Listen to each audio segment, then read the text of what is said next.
En nuestra última reflexión sobre estos días de la novena a la Inmaculada, hemos hablado de la necesidad y la importancia de la vida de oración. Hoy vamos a detenernos en la oración por excelencia, que es la Santa Misa, la celebración del cuerpo y de la sangre de nuestro Señor Jesucristo, que se renueva cada día en el altar, en las palabras de la consagración del sacerdote. La Santa Misa, centro y raíz de la vida del cristiano. Renovación incruenta del sacrificio de la cruz. Cristo vuelve a entregar su cuerpo, vuelve a derramar su sangre, representados en el pan y en el vino, que después de la consagración son verdaderamente su cuerpo, su sangre, su alma, su divinidad.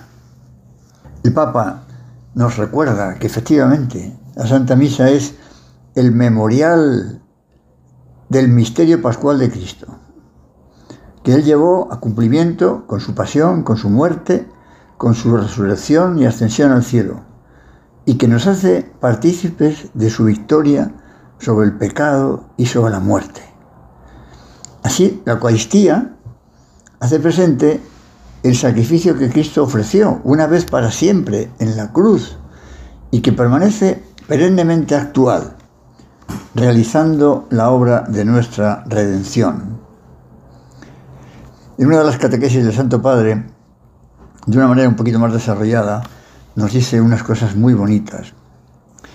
Nos dice que con la Eucaristía, el Señor nos libra de la muerte física y del miedo a morir, como también de la muerte espiritual, que es el mal y el pecado. Y participar en este sacramento nos llena de la plenitud de su vida y nos hace decir con San Pablo: vivo yo, pero ya no soy yo. El que vive es Cristo quien vive en mí. Por todo eso, para el cristiano es vital participar en la Eucaristía, especialmente el domingo, puesto que nos permite unirnos a Cristo, tomando así parte de su victoria sobre la muerte y gozar de los bienes de la resurrección. Añadía San José María que lo que nosotros no podemos, lo puede el Señor. Jesucristo se tiene que ir a la gloria, a la derecha de Dios Padre, tras la resurrección y ascensión a los cielos. Pero nos quiere tanto que se quiere quedar a la vez con nosotros. Se va y se queda. Ese es el milagro portentoso de la Santísima Eucaristía. Por eso, Jesucristo no nos ha dejado simplemente un símbolo, sino la realidad. Se queda Él mismo, Él mismo. Como acabamos de decir, bajo las especies del pan y del vino, está Él realmente presente, con su cuerpo, con su sangre, con su alma, con su divinidad, es decir, con la humanidad santísima y con la divinidad, ambas naturalezas divina y humana que se unen en la persona divina del Verbo, ¿no? Decía también santo cura, el santo cura de Ars, el patrón de los sacerdotes, como sabemos, de esa manera tan catequética, tan familiar, tan cercana, ¿no?, tan convincente. Decía que Cristo quiere que para el bien nuestro, quiere que su cuerpo, su alma, su divinidad estén en todos los rincones del mundo, para que podamos hallarle cuantas veces lo deseemos, y así en Él encontremos toda suerte de dicha y de felicidad. Si tenemos penas o disgustos, Él nos alivia, nos consuela. Si caemos enfermos, o bien será nuestro remedio, o bien nos dará fuerzas para sufrir, a fin de que merezcamos el cielo. Si nos hacen la guerra, el demonio y las pasiones, nos dará armas para luchar, para resistir, para alcanzar victoria. Si somos pobres, nos enriquecerá con toda suerte de bienes en el tiempo y en la eternidad. Tantas consideraciones preciosas. Cuando Dios ha querido, ha realizado también esos milagros eucarísticos que conocemos en España, en Cebreiro, por ejemplo, en Italia, en Bolsena, en Orvieto. En fin, no es ahora cuestión de recordarlos, seguramente los hemos oído contar más de una vez, como esos corporales que mantienen la sangre de la sagrada forma después de siglos, etc. Pero en realidad el mayor milagro es el que cada día se produce en la consagración.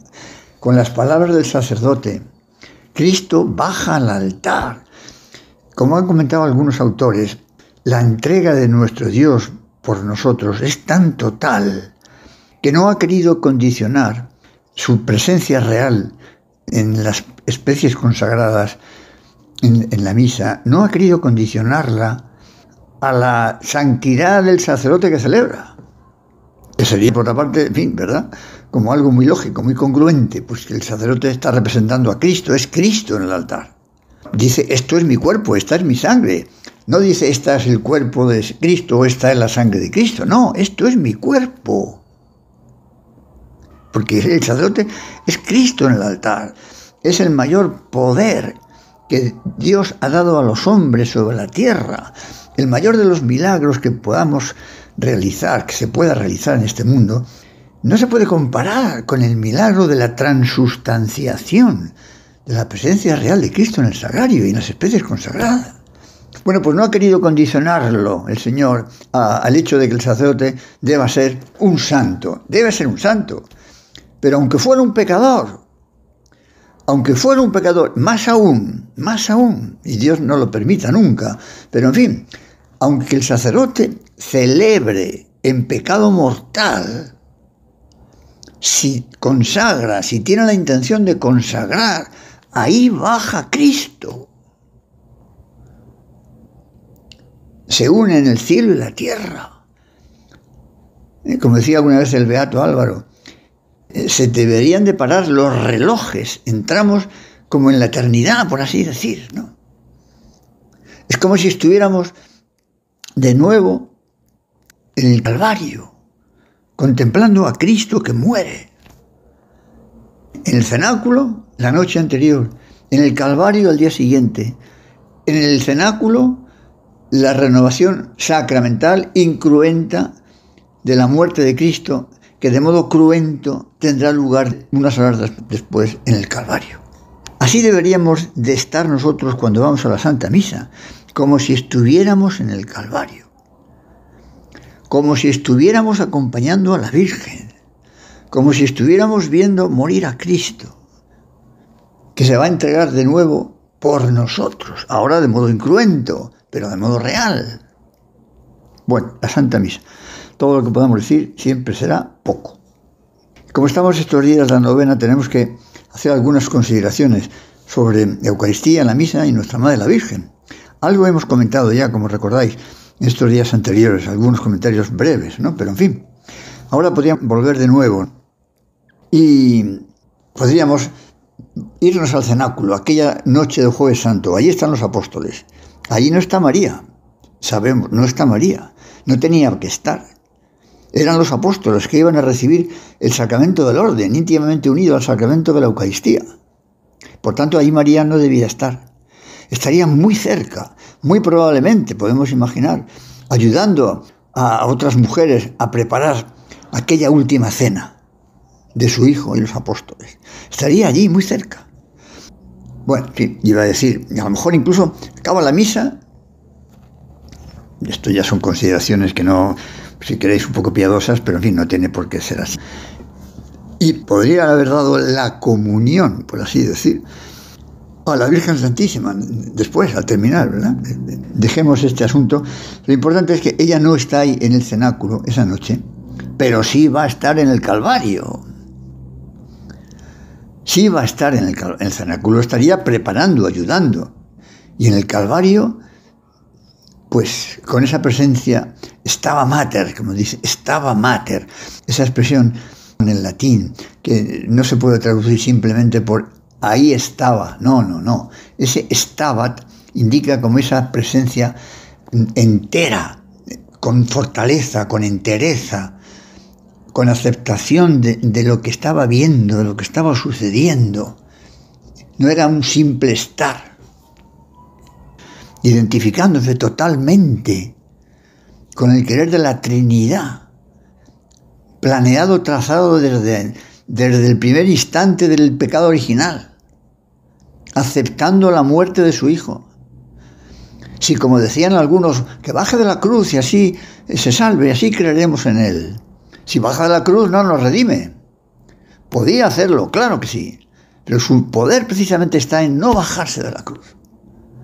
Y la Virgen tenía que aceptar también que su Hijo no se bajara de la cruz para redimirnos a nosotros. O sea, ella está dispuesta a entregar a su Hijo, a aceptar la entrega de su Hijo, para que nosotros podamos ser hijos suyos y salvarnos, redimirnos. Ella totalmente identificada con ese querer de su Hijo. De tal manera que cuando el Señor, las últimas palabras, dirá, Padre, todo está consumado, la Virgen podría decir lo mismo. Ha entregado su vida por su Hijo hasta el final, mártir sin morir.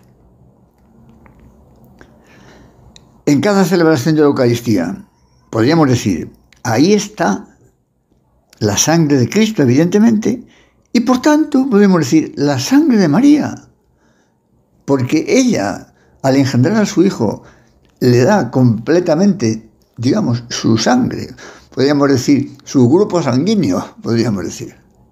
El de los judíos es el AB, si no me equivoco, ¿no? Son los muy poco frecuentes en Occidente. Bueno, por eso se habla de una presencia inefable, pero cierta, de la Virgen en cada misa, Si se habla de esas legiones de ángeles que rodean las especies eucarísticas en el altar, ¿cómo no va a estar presente de alguna manera la Virgen Santísima? Estos días pasados recordábamos también esas Eucaristías a las que asistiera la Virgen Santísima ya después de la resurrección y ascensión de su Hijo a los cielos, celebrada por San Juan, o también quizá por los demás apóstoles. Y decíamos cómo, según algunos autores, las gracias que la Iglesia recibió durante ese tiempo eran muy superiores a las de cualquier otra época, porque nuestra Madre la Virgen, participando en la Santa Misa, alcanzaba, por así decir, de su Hijo unas gracias muy superiores a las que nosotros podamos conseguir, porque era la Madre de Dios, íntimamente unida a Él, la corredentora. Y bueno, y la veremos, como nos cuentan los Hechos de los Apóstoles, en la fracción, unidos en el cenáculo, en la oración y en la fracción del pan, con María, la Madre de Jesús. Bueno, pues ¿cómo vivimos nosotros la Santa Misa? Hombre, a lo mejor alguno, en fin, un poquito más alejado, despistado, pues podría decir, bueno, pero ¿por qué es un mandato que se nos obligue a asistir a misa todos los domingos? Ya hemos leído antes lo que nos ha comentado el Papa sobre esa importancia de asistir a la misa los domingos para unirnos a Cristo, tomando parte de su victoria sobre la muerte y gozar de los bienes de la resurrección. O podríamos decirlo también de otra manera, al que preguntara, ¿por qué hay que asistir a misa? Pues podríamos preguntarle, bueno, primero, pues porque eso es el centro de nuestra fe, es la renovación de la cruz. ¿O es que tú quieres ser indiferente, vas a ser indiferente a la pasión y a la muerte de Cristo? ¿A ti te va a dar igual que Cristo haya muerto por ti? Qué ingratitud, ¿verdad? Si tuviéramos esa actitud, qué indiferencia, qué falta de amor. ¿Cómo no va a ser lógico que nuestra Madre nos pida que asistamos a misa el domingo, el día del Señor, el día de la resurrección del Señor? Es como el centro de nuestra fe. Si no vamos a misa y no valoramos la misa, pues como mínimo tenemos esa indiferencia que nos tiene que doler muchísimo, Porque si una persona te hubiera hecho un gran favor y tú no se lo agradecieras, serías un ingrato. Pero si una persona hubiera dado la vida por ti, ¿tú qué harías? Pero el que en este caso da la vida no es una criatura más, es el mismo Hijo de Dios. Por ti y por mí, que somos pecadores. Por ti y por mí, que somos los culpables de que Cristo esté en la cruz. Libremente, libremente. Pero ha querido llegar hasta ahí, para que nos demos cuenta de la gravedad de nuestro pecado y de su amor por nosotros, para que nos entre por los ojos. Bueno, pues entonces preguntémonos, ¿no? ¿Cómo vivimos nosotros la Santa Misa? ¿Cómo vivimos nosotros la Santa Misa? ¿Cómo agradezco yo esta muestra de amor de nuestro Señor? ¿Cómo correspondo? ¿Me acerco a recibir con frecuencia el pan de la vida? ¿Soy consciente de la importancia capital de la Eucaristía y de la Santa Misa en esa renovación del sacrificio de la cruz? Me doy cuenta de que la Eucaristía y la cruz están íntimamente unidas, pues, como hemos recordado, en el cenáculo se realiza sacramentalmente lo que de modo cruento tendrá lugar unas horas después en el Calvario. Veo, por tanto, que la Santa Misa es, en primer lugar, sacrificio, actualización incruenta, sacramental del sacrificio de Cristo. Me preparo bien si voy a comulgar. Me preparo bien, confesando antes si tengo conciencia de estar en pecado mortal, porque, como nos dice San Pablo, el que coma el pan o beba el cáliz del Señor indignamente será reo del cuerpo y de la sangre del Señor. Bien, unas cuantas preguntas que nos podemos hacer, entre otras. Y luego, pues, hay que profundizar en la Santa Misa, que es la primera catequesis. La primera catequesis es la Santa Misa, si la vivimos bien. Pero hay mucha gente que no tiene una idea muy profunda, que digamos, y claro, pues es una pena, ¿no? Vale la pena repasar los puntos del catecismo o de la Santa Misa y darnos cuenta de esos 4 fines de todo sacrificio que se dan de modo eminente en la misa, porque la misa es el mayor de los sacrificios. Sacrificio que lleva consigo un fin latréutico de adoración a Dios. En la misa vamos a adorar a Dios. Un fin eucarístico de acción de gracias, vamos a dar gracias a Dios. Un fin impetratorio o de petición y un fin de desagravio para los pecados propios, expiatorio. Estos son esos 4 fines que debemos de actualizar a lo largo de la Santa Misa y que lo vamos haciendo si vivimos bien la misa. Empezamos con la Santa Cruz, que es como esa presencia de la Santísima Trinidad ya desde el primer momento, porque la misa es el sacrificio de Dios Hijo que se entrega a Dios Padre por medio del Espíritu Santo. La invocación al Espíritu Santo previa a la consagración del pan y del vino para que descienda sobre esas especies que van a convertirse en el cuerpo y en la sangre. Y bueno, y empezamos reconociendo nuestros pecados con el acto de contrición, con el Señor ten piedad, y ese canto de adoración a Dios, del gloria, y la renovación de nuestra fe en el credo, y la palabra de Dios, que debo de escuchar eso como palabra de Dios. A ver qué me dice a mí hoy Dios, el Señor, en estos textos del Antiguo y del Nuevo Testamento, a ver qué me dice. Debemos de pensarlos, de meditarlos, si puede ser incluso antes de la misa mejor, porque estamos más preparados.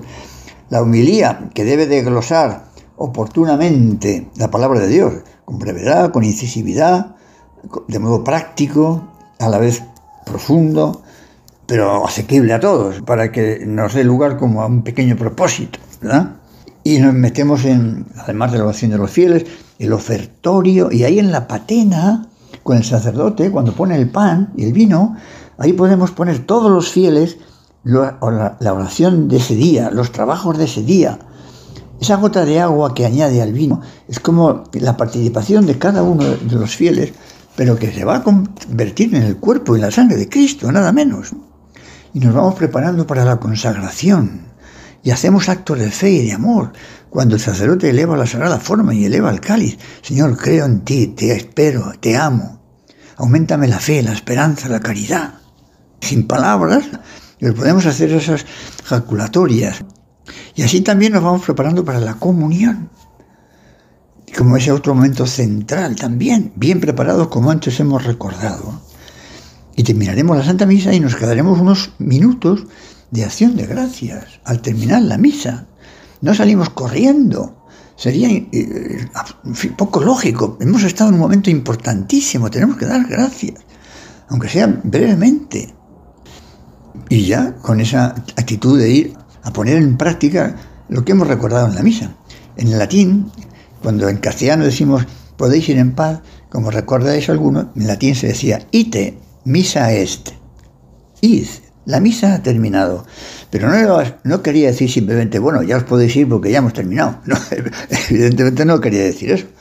Ese ite misa est era como decir, id al mundo, a la calle, a vuestro trabajo, a vuestra familia, a vivir lo que estos días aquí en la misa habéis recordado. Ese es el tema. No podemos salir de la misa, por así decir, lo mismo que hemos entrado. Hombre, quiero decir que podemos y debemos entrar un poco mejor. Bueno, pues que veamos estos detalles y le pidamos a la Virgen ver cómo lo podemos vivir cada día un poquito mejor.